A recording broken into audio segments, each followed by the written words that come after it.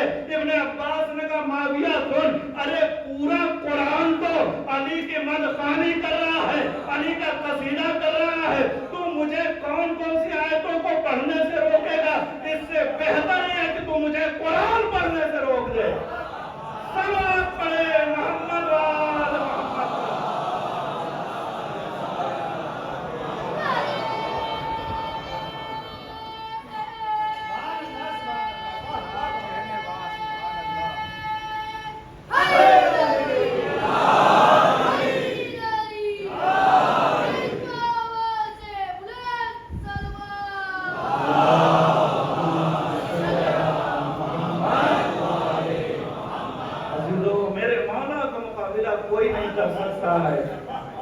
کوئی مولا کی جوتیوں کے مقابلے میں نہیں آ سکتا ہے، جائے کہ میرے مولا کے مقابلے میں.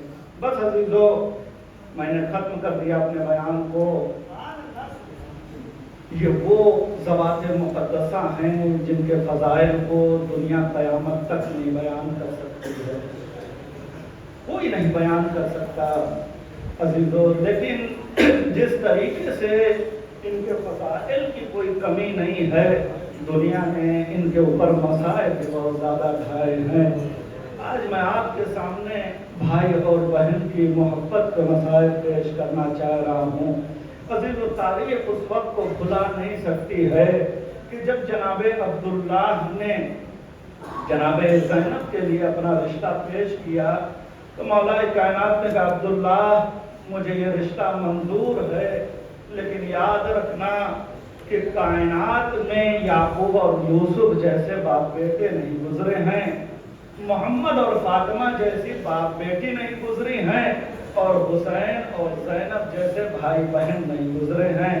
کبھی بھی حسین کو سفر درپیش ہو تو زینب کو نہ روکنا، اس لیے کہ زینب حسین کے بغیر ادھوری ہے، زینب حسین کے بغیر زندہ نہیں رہ سکتی ہے.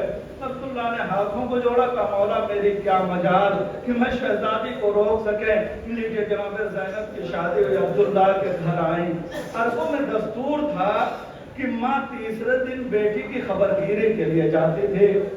جناب سیدہ اس دنیا میں موجود نہیں ہے، مولا کائنات بے چین ہیں